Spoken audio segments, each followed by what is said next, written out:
이미 멸종한 종을 어떻게 해보려는 이런 방식으로 넘어가고 있다. 하지만 저는 이제 여전히 고민은 됩니다. 놓친 것은 야, 내가 또 PPT를 급하게 만들었네. 와, 이 중요한 문장을 쓰면서 하지- 오타를 낸다고? 하지만 편집본에 깔끔하게 나갈 겁니다. 감사합니다. 네. 인사할 시간도 많습니다. 여러분의 시간을 낭비해드릴 느리지만 쿨한 과학. 랩미팅입니다. 반갑습니다, 교수님들. 안녕하세요. 반갑습니다. 네, 다이얼프입니다. 그러니까 생김새를 보고서는 이제 늑대겠거니 생각했는데 물론 네. 멀진 않아요. 그러니까 이제 다이얼프 복원에 회색 늑대를 이용을 하긴 했죠. 나중에 이제 유전체로 분석을 해보니까 코요테나 다른 쪽하고 좀 더 가깝다 이런 결과들이 나오긴 했습니다. 네. 하지만 이미 이름을 저렇게 정했기 때문에 우리는 다이얼프라고 그냥 부르고 있죠. 왼쪽에 있는 그림은 상상도래요. 그래서 만약에 그 당시에 다이얼프가 회색 늑대랑 같이 이제 공존하던 시점에 만났으면 어떤 모습이었을까 이건데 다이얼프들은 여러 마리가 떼를 지어서 큰 동물을 공격하는 습성이 있다라고 말씀드렸죠. 그래서 쟤네가 네. 지금 공격에 성공해서 고기를 막 뜯어먹고 있는데 회색 늑대들이 이제 막 온 거예요. 쫄래쫄래 왔다가 크게 혼나고 있는 모습이죠. 그래서 이제 저런 식으로 우리가 지금 살아있는 늑대만 생각해도 굉장히 좀 멋지고 위압감이 있고 이런 모습으로 상상하는데 다이얼프는 그냥 늑대보다도 훨씬 더 등치가 크고 좀 더 거친 성격의 그렇죠? 네. 그런 이제 동물들이 아니었을까. 그러니까 늑대를 좀 더 능가하는 느낌의 종이었을 것이다. 이런 생각들을 하고 있다고 합니다. 저도 신주학 교수님하고 저 그림 보면서 같은 느낌이었거든요. 왜 2m나 되지? 막 그런 생각이었거든요. 네. 평균치가 한 뭐 170 뭐 이렇게 하거나 아니면은 180 정도로 잡아놨으면은 저 다이어울프가 크다는 게 오히려 더 부각됐을 것 같기도 하지만 한데 뭐 그렇게 생각할 수 있죠. 이런 그림에서부터 약간 신뢰가 좀 졌다. 그렇죠. 이게 이번에 발표됐던 문제의 다이얼프 논문입니다. 네. 재밌는 건 맨 아랫줄에 가운데 보시면 조디 마틴의 이름이 있습니다. 네. 신기하지 그러네요. 않나요? 이건 지금 누가 봐도 생물학 논문이에요. 과연 논문의 저자로 이름을 올리기 위해서 그는 어떤 역할을 했을까? 갑자기 궁금하죠? 근데 약간 그런 거죠. 사람들의 관심을 끌 수 있는 다이어울프라는 존재를 사람들에게 각인시켰다. 그런 역할. 또 저도 또 약간 또 집요한 거 좋아하기 때문에 찾아봤어요. 그래서 좋습니다. 좋습니다. 요즘 논문에 이제 뒤에 가면 이 사람이 어떤 기여를 했는지를 다 쓰게 하는 경우들이 많거든요. 맞아요. 이 논문도 마찬가지 뒤에 가면 이 연구자 한 명 한 명에 대해서 이 사람은 실험할 때 어떤 역할을 했고 이 사람은 뭘 했고 이런 걸 다 적어놨어요. 궁금해서 조디 마틴 경우는 뭘 했을까 하고 봤더니만 라이팅, 리뷰 앤 에디팅이라고 되어 있죠. 네. 저기에 저 수많은 분들이 관여하고 계신데 저기에 이제 성함이 있었습니다. 그러니까 생각해보면 소설을 작업을 하기 위해서도 자료조사가 많이 필요하잖아요. 네. 그래서 아마 많은 것들을 이미 좀 알고 계시고 그런 지식적인 부분도 기여를 하지 않았을까라는 생각도 들긴 합니다. 네. 되게 흥미로운 경우라서 한번 이제 넣어봤고요. 우리가 왜 현존하는 수많은 유사해 보이는 동물들 중에서 굳이 회색 늑대를 대상으로 실험을 하였는가에 대한 당위성이 필요하죠. 그렇죠. 보면은 이제 현존하는 그 객과 동물들도 수가 굉장히 많은 편이죠. 근데 이제 다이얼프가 저 중간쯤에 있어요. 다양한 동물들과 유전적으로 저런 관계가 있더라라고 보게 되고요. 근데 이 네. 관계도는 솔직히 말하면은 뭐 연구자기는 하겠지만 어느 정도는 근거가 있다고는 볼 수가 있겠죠. 네네. 그리고 그런 것도 해요. 현존하는 동물들은 유전체를 좀 비교적 쉽게 구할 수 있잖아요. 실제로 유전체를 돌려서 분석을 같이 해봐요, 비교를. 그래서 그렇게 해보면 그 퍼센트를 바로 이제 일치율을 구할 수 있으니까. 뜰수 지금 있죠. 현존하고 있는 어느 종과 그나마 제일 가깝다 그렇죠, 이런 것들. 그렇죠. 이제 저 중에서도 관심이 있는 형질들이 있을 거잖아요. 네. 모든 유전자를 다 똑같이 만들 수는 없고 기존의 회색 늑대가 가지고 있는 것 중에 다이얼프만이 가지는 특성, 뭐 형질로 전환시킬 수 있는 유전자들이 있을 텐데 이런 걸 또 골라내야겠죠. 조상으로부터 갈라져 나온 시점들도 여기서 알 수가 있는데 이런 것들에 대해서 기존에 알려지지 않았기 때문에 우리가 연구에 시작하기에 앞서서 이 관계부터 명확하게 정립해놓고 시작을 한다. 요거 이제 선언하는 의미가 또 있는 거죠. 그리고 나서 이제 사실은 자세한 연구 방법은 그렇게까지 공개되어 있지는 않습니다. 네. 하지만 어쨌든 방법적인 것들, 유전자가 뭐 크리스퍼를 이용해서 우리가 다듬어서 이렇게 연구를 했다. 그다음에 타겟으로 삼은 유전자는 이런 것들이다. 이 정도까지는 알려져 있긴 해요. 그러니까 털메머드 연구랑 유사하면서도 다른 점이 털메머드를 아시아 코끼리에서 뭔가 보관하고 싶지만 아시아 코끼리에서 바로 연구를 하진 못한 거잖아요. 네. 쥐라는 종을 이용했고요. 이런 쥐라는 종을 중간 단계로 이용한 이유에 대해서도 사실은 언급을 하고 있는데 코끼리 같은 경우에는 이제 뭐 수정이 되고 그럼 임신 기간이 꽤 길게 한 2년 가까이 가고 유전체 사이즈도 크고 연구에 더 고려해야 되는 것들이 많기 때문에 일단 쥐에서 많은 것을 경험하고 난 후에 이제 이 다음 단계 단계로 가겠다. 목표는 2028년이다. 뭐 이런 식으로 되어 있죠. 하지만 이제 다이얼프 같은 경우는 그런 중간이 되는 종 없이 바로 회색 늑대에 적용을 했다라고 이제 볼 수 있는 이게 또 큰 차이가 있는 거죠. 우리가 봤을 땐 불과 한 달 차이긴 한데 기술적으로 털메머드 때보단 좀 나아졌어라는 인상을 심어주기에 적절하다고 생각을 했던 것 같아요. 근데 아마 연구는 이전에 둘 다 되어 있지 않았을까 이런 생각은 좀 들긴 합니다. 왜냐면은 태어난 게 작년 10월인가 그렇더라고요. 그렇죠. 어디까지 이거는 이제 상상의 영역이기 때문에 회사 관계자가 아니면 알 수는 없을 것 같고요. 네네. 어쨌든 그렇습니다. 두 논문 다 인지도가 높고 동료 평가를 거친 이런 데 발표는 하진 않았고요. 계속 지켜봐야 하는 부분이 있는 것 같습니다. 그래서 이 연구를 공개하면서 공개됐던 수많은 자료 사진들이 있는데 그 중에서도 이렇게 대놓고 네.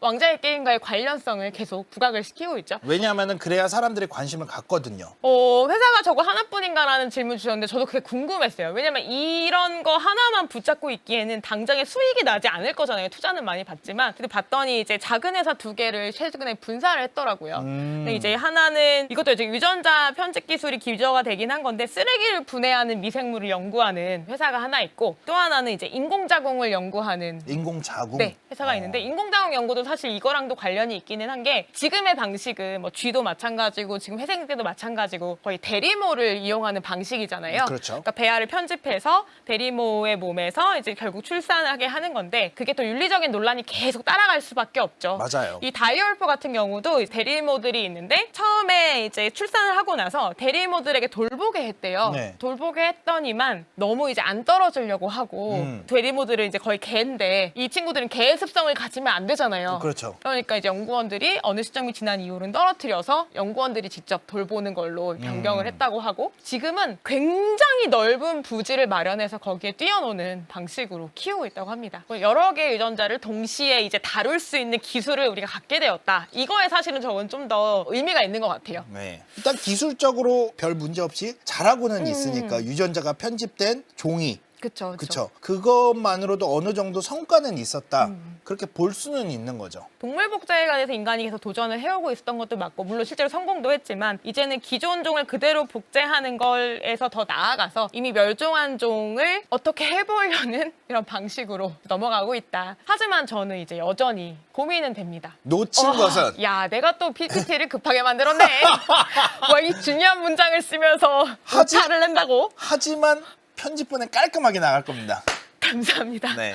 놓친 건 오타가 무수였다. 죄송합니다.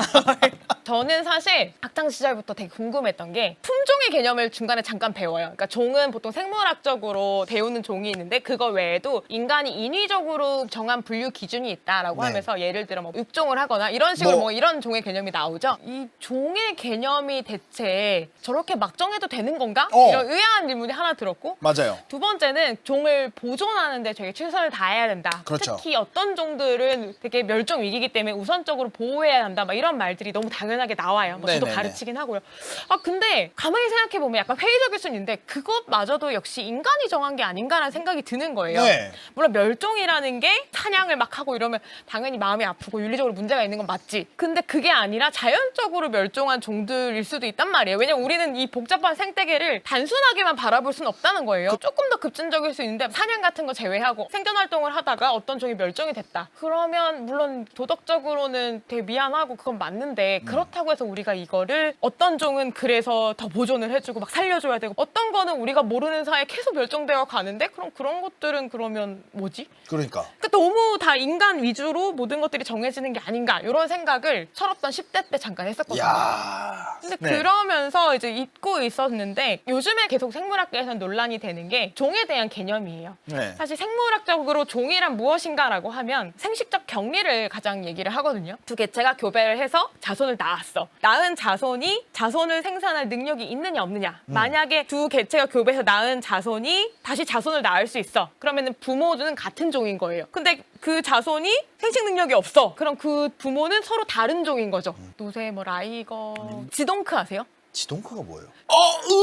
우와. 귀엽죠. 약간 무슨 느낌이냐면은 양말을 잘못 신은 당나귀 느낌. 근데 예외가 진짜 많아요. 지금 현대 생물학에서는 그런 생물학적 종 개념을 그렇게 단순하게 사용하지 않아요. 하나로 사용하지 않거든요. 1997년에 어떤 이제 학자분이 정리를 했어요. 이제까지 생물학계에서 지금 현재 쓰이고 있는 종에 대한 개념은 몇 개나 있을까 쭉 정리를 했는데 추리고 추렸는데 24개가 있었어요. 근데 이거 너무 많고 왜 이렇게 난립하게 됐는가에 대해서 이제 그분이 철학적으로 고민을 하게 됩니다. 네. 생물 철학에서 그 분야에 관심이 많거든요. 네. 근데 그리고 나서 그 중에 하나로 좀 묶일 수 있는 것들을 정리했지만 열 몇 개의 어떤 종의 개념들이 있는 거죠. 그 열 몇 개가 있다는 거는 하나만 맞고 나머지는 그럼 틀리는 거냐라고 한다면 그건 또 아닌 거예요. 아까 말씀드렸던 생식적 격리를 기준으로 나눈 종의 개념도 틀린 건 아닌데 옛날에 고전적으로 사용하던 형태학적 종 개념도 있고 분자생물학적 기술들이 나오면서 나온 뭐 진화학적에서 많이 쓰는 계통분류학적인 그런 종 개념도 몇 가지가 있고요. 어느 하나도 간과할 수는 없는 거예요. 근데 그러다 보니까 그럼 다 고려하면 되잖아요. 이럴 수도 있는데 그것도 쉽지 않은 거죠.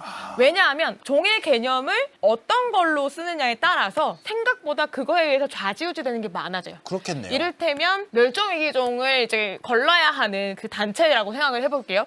코끼리가 세상에 한 종밖에 없어. 근데 코끼리 개체수도 얼마 안 돼. 그럼 우리 코끼리 보호해야지. 그러면 위기 단계를 굉장히 높이겠죠. 근데 뭐야? 종 개념이 이게 아니라 이거네? 이걸로 다시 해볼까 했더니 코끼리 종류가 되게 많아. 되게 여러 종이 한 10종이 있고 얘네는 코끼리 아닌 줄 알았는데 얘네도 코끼리인 거야. 뭐야 그럼 얘는 위기종이 아니네? 다시 내려와. 근데 또 다른 종 개념을 또 다시 올라가. 이런 식으로 멸종 위기종의 어떤 개념도 바뀌어야 되고요. 그러다 그러네요. 보니까 보존에 관련된 수많은 개념도 바뀌어야 되고요. 네. 또 다른 부차적인 것들이 있겠죠. 종을 뭔가 정의 내린다는 게 정말로 어려운 일이라는 거를 이제 와서 느끼고 있어요. 오히려 몰랐던 때는 더 단순했던 거죠. 생물학이나 아니 과학에서 아리스토텔레스 얘기하면 학생들이 뭐라고 얘기하냐면 다 틀리게 말한 사람 이라고 얘기를 한단 말이에요. 근데 사실은 그때는 그게 맞았던 거잖아요. 그렇죠. 그 시절에는 그게 과학이었던 거고 지금은 아니게 된 것처럼 1970년대 이때쯤까지만 해도 그 생식적 격리로 우리 종을 나누는데 크게 뭐 문제가 없었는데 더 수많은 것들이 밝혀지고 더 충격적인 거는 생물이라는 게 동물 식물만 있지 않잖아요. 미생물 도감을 한번 펼쳐보면 정말 충격적인 세상이 펼쳐져요. 미생물 도감. 제가 볼 땐 다 똑같이 생겼는데 네. 이름이 다 다른 거예요. 와. 생물이라는 게 범위가 넓어지고 우리가 아는 게 더 많아질수록 오히려 정의하기 어려운 것들이 생겨나는데 그중에 대표적인 게 종인 거예요. 네. 그러니까 지금도 종에 대한 개념은 합의가 되지 않았어요. 합의할 수 없다는 거에 대한 이유들만 여전히 연구가 되고 있습니다. 합의가 안 될 거다. 합의가 안 될 거다. 이게 생태학적 개념으로 보느냐, 진화학적 개념으로 보느냐, 유전자적 개념으로 보느냐, 뭐 생식적 개념으로 보느냐에 따라서 달라질 수 있다. 보면 다 되게 다이얼프의 귀한 늑대들이 돌아왔다. 왕자의 게임이 되살렸다. 이런 식으로 계속 자극적인 제목이 나가죠. 네. 근데 저 정도 투자 금액을 받은 기업에서 자기네들의 연구 성과를 저렇게 언론을 통해서 주로 발표를 하는 시점에서 기사를 하나도 검토를 안 하고 내보내진 않았을 거잖아요. 그렇죠. 제 추측이긴 합니다. 네. 근데 저런 식으로 보도가 되는 데 있어서 거리낌이 없었다라는 거에 대해서도 사실은 우리가 생각을 좀 해봐야 되지 않나. 비난을 하려는 건 아닌데 어떤 정보를 받아들이는 데 있어서 우리가 그 이면을 한번 생각해보고 이해를 하려고 노력하는 게 필요하지 않을까. 그렇군요. 이거 이렇게 제목이 나오긴 했는데 출처가 어디지? 이 회사에서 발표한 거네. 그러면은 한 번쯤 더 생각해봐야 되지 않을까라든지 이게 왜 지금 이 시점에 이런 제목으로 광고가 될까? 여기에 왜 굳이 왕자의 게임이 들어갈까? 이런 것도 이제 생각해볼 수 있죠. 네. 항상 의심하는 자세는 필요한 것 같습니다. 좋습니다. 그게 과학의 기본 자세죠. 회의적인 네. 관점을 가지고 네. 검증 가능한지 네. 실현 가능한지 이런 것들을 다시 한번 확인하고 과학이 발전해가는 자세이기도 합니다. 네, 비난하고 부정적으로 보라는 뜻이 절대 아니라 네. 합리적으로 의심해보고 끊임없이 확인하고 그러면서 그 과정에서 정말 맞으면 이거 맞구나, 이거 과학이구나, 신뢰할 수 있구나라고 판단을 하면 되는 거고 그게 그렇죠. 아니면 다른 정보가 조금 더 필요하겠구나 이렇게 넘어갈 수도 있는 거고요. 네. 아직 다이얼프와 회색 늑대 사이에는 간극이 크죠. 네. 마치 우리와 침팬지는 유전체를 비교하면 98%에서 99% 비슷하다고 하잖아요. 네. 하지만 이 정도로 다르죠. 그럼 아까 기존에 있었던 그 회색 늑대와 그다음에 이번에 만든 다이얼프 간의 유전적 차이는 아까 우리 사람과 침팬지 차이를 보통 얘기할 때 수준 정도밖에 차이가 안 나긴 하거든요. 그런데 그 정도 차이에서 우리랑 침팬지는 다른 종이란 말이에요. 그렇죠. 그렇죠. 그럼 다이얼프랑 회색 늑대는 다른 종인가? 같은 종일 순 없나? 그럼 같은 종 다른 종의 기준은 뭐지? 그럼 그렇죠. 저 퍼센트는 전체 유전체를 대상으로 하나? 아니면 특정 유전자의 어떤 부위만 대상으로 하나? 이 부위에서 차이가 뭐 1% 나면은 같은 종일 수 있는데 그 차이가 여기저기에서 합쳐진 게 1%면은 그건 다른 종일 수도 있잖아요. 그러니까 그런 퍼센트만으로는 또 함부로 얘기할 수 없는 지점이 생물에 있는 거죠. 그러네요. 지금 저 자료가 되게 많은 거를 주고 있어요. 침팬지하고 우리는 정말 유전적으로는 거의 차이가 없고 외계인이 봤어. 외계인이 이 두 개를 봤는데 야 얘네 같은 종이네. 장모종.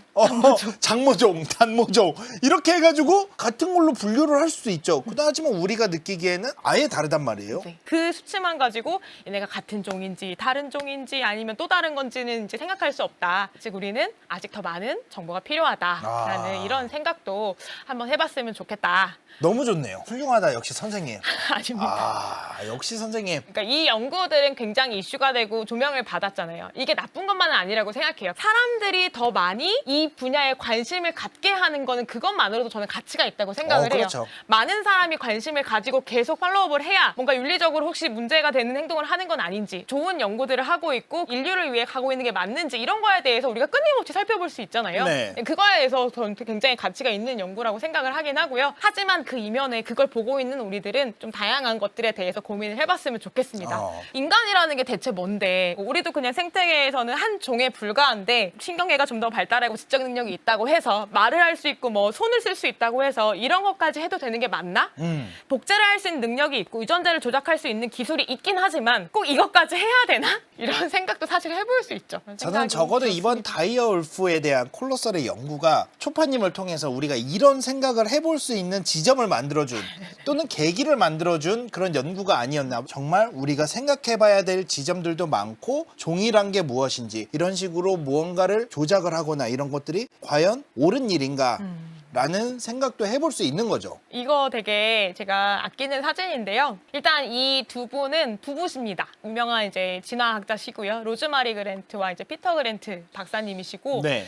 뭘로 유명하시냐면 다윈의 연구 중에 다윈의 핀치라는 갈라파고스 군도에 있는 특정 섬에 직접 두 분이 수십 년 동안 머무르시면서 그 섬에 서식하는 핀치 새들이 환경에 적응해서 부리에 그렇게 변화가 있었던 게 맞나를 실제 확인하신 분들이세요. 1970년대부터 이제 2000년대까지 끊임없이 1년에 뭐 6개월씩 막 머무르면서 직접 연구를 수행하셨고 한국에도 여러 번 오셨어요. 그렇군요. 그래서 우리나라 그 국립생태원에 가면 그랜트 부부의 길이라고 저분들 성함을 딴 산책로가 있기도 합니다. 와, 그렇군요. 네, 아래에 있는 사진은 이제 한국에 오셨을 때 로즈마리 그랜트 박사님과 네. 함께 찍은 사진인데 저 사진을 찍어주신 분은 피터 그랜트 박사님이십니다. 야, 내가 찍어줄게 이러면서. 근데 이 얘기를 갑자기 왜 이 사진을 넣었냐면 사실은 전날 그 세미나 주제가 뭐였냐면 갈라파고스 연구하는 수많은 이제 연구들이 있을 거잖아요. 그 중에 하나가 핀치새의 울음소리에 관해서 이제 분석을 하신 게 있거든요. 처음에 시작할 때는 종마다 울음소리가 다른 거예요. 그러니까 울음소리로 서로를 구분할 수 있는 거죠. 예를 들어 다른 섬에 그 새가 가는 경우에 과연 울음소리도 변하느냐? 그러니까요. 우리 사투리 쓰듯이 변한다. 변한다. 그럼 대체 여기서 또다시 고민이 되는 건 종이란 것은 이렇게 쉽게 변할 수 있는 개념일 수도 있지 않나 이제 이런 생각을 그 세미나를 통해 할 수 있게 됐고 질문을 그때 청중 중에 한 분이 하셨던 것 중에 하나가 우리가 학창시절에 배우는 종 개념은 생시적 격리를 얘기하는데 그 종 개념하고 말씀하신 그 연구에서 이제 도출된 종 개념이 다른 것 같다. 그거는 어떻게 설명해야 하느냐라고 했더니 이제 이렇게 인자한 미소를 지으면서 분기도를 그려주셨는데 네. 종이라는 게 한 종에서 뭐 두 종으로 이렇게 분화가 되는 일이 일어나잖아요. 종분화라고 하는데 그쵸. 그게 어느 날 갑자기 칼로 자르시 확 뚝 두 개로 떨어지는 게 아니다. 그렇죠? 환경에 적응하면서 이제 변이도 생기면서 서서히 이제 변화가 되는 거죠. 그러면 변화가 일어나는 초기에는 아직은 두 종이 섞여 서로 있는 생식이 거. 가능한 그쵸. 거죠. 네. 근데 그 세월이 길어지고 점점점 변이가 많이 누적이 되면 어느 순간에 이제 더 이상은 불가능한 지점이 생긴다. 그렇죠. 그러면은 그 지점을 우리가 딱 잘라서 여기까지는 한 종, 여기는 두 종 이렇게 말할 수 있겠느냐? 맞죠. 맞죠? 네. 너무 맞죠? 그 종이라는 개념이 그렇게 어려운 거구나라는 걸 제가 처음으로 느꼈던 그 시점이라서 그날의 와. 사진을 준비를 하면서 생각이 나서 한번 넣어봤습니다. 그렇네요, 정말로. 저도 물론 그게 아니라는 것, 스펙트럼처럼 이렇게 서서히 변해가는 것처럼 컴퓨터 같은 거 작업하실 때 보면은 칼라바 하시잖아요. 거기에 초록색하고 뭐 빨간색 딱 뭐 집을 수는 있지만 거기 사이에 색 변하는 거는 이제 막 천천히 변해가는데 어느 지점에서 초록색은 초록색, 빨간색은 빨간색 이렇게 달라져 있는 거잖아요. 하지만 그 옆에 색하고 지금 색은 큰 차이가 없거든요. 약간 그런 느낌이라고 보시면 될 것 같아요. 그래서 어쨌든 제가 생각했을 때 이 연구들의 지금까지의 잠정적인 결론은 이거 같습니다. 있을 때 잘하자.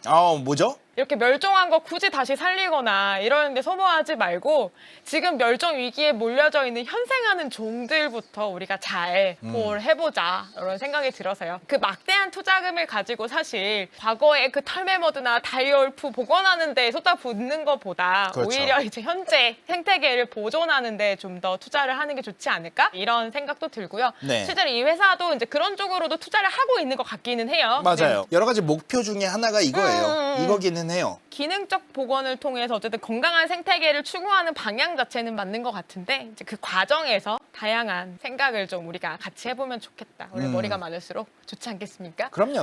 이거 뭔지 아세요 혹시? 얘 종이 이름이 뭐지? 차오차오인가? 오 많긴 한데 예전에 이슈가 됐던 사진인데 중국의 한 동물원에서 네. 팬더가 팬더하고? 없어가지고 개 염색을 해서 아 진짜?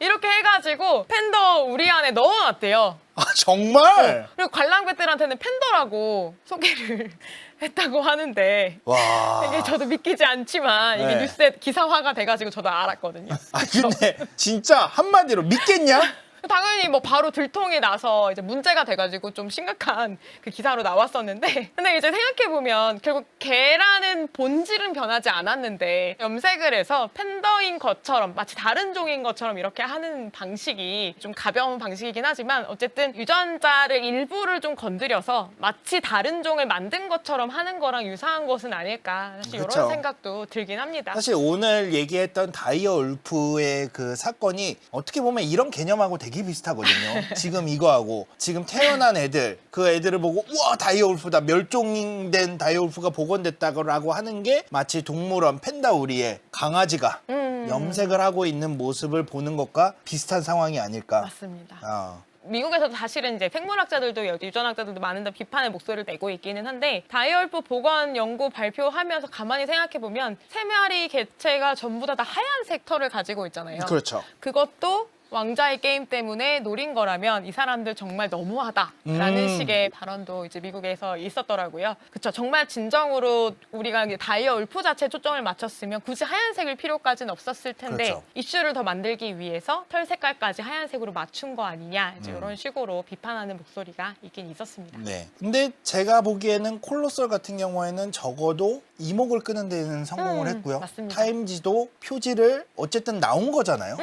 나왔기 때문에 성공한 거죠. 성공을 했다고 봅니다. 네. 그 회사 입장에서는 내용이 어떻든 그들은 그들의 논리를 만들어낼 거고 그들에 있어서 이슈를 끄는 게 목적이었다면 충분히 성공을 성공했다. 했다. 저도 그렇게 봅니다. 물론 목적이 우리가 생각하고 있는 것, 그 다음에 우리가 오늘 이야기했던 것들과는 다를 수는 있겠죠.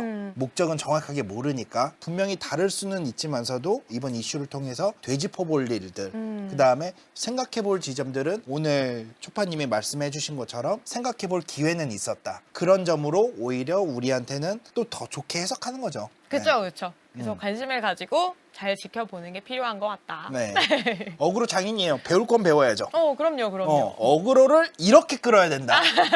많은 얘기를 해주신 초파님께 다시 한번 박수 드립니다. 아유, 고생하셨습니다. 들어주시느라고. 과학적으로 막 꽉 채운 내용이 사실 아니고 고민해봐야 할 지점들이 있어서 그 부분을 좀 강조하고 싶긴 했는데 전달이 잘 됐는지 모르겠습니다. 맞아요. 사실은 어떤 기술을 썼고 변형을 하고 이런 것보다는 우리가 한 번 더 생각해 봐야 할 지점들을 이번 이슈를 통해서 다시 한번 생각해 볼 수 있는 계기가 됐고 진화 이런 얘기 꼭 누군가 외국분하고 한 번 더 약간 인사이트 있게 좀 진지하게 얘기해 봤으면 좋을 것 같아요. 인사할 시간도 많습니다. 여러분의 시간을 낭비해드릴 느리지만 쿨한 과학 랩미팅이었습니다. 감사합니다, 교수님들. 감사합니다.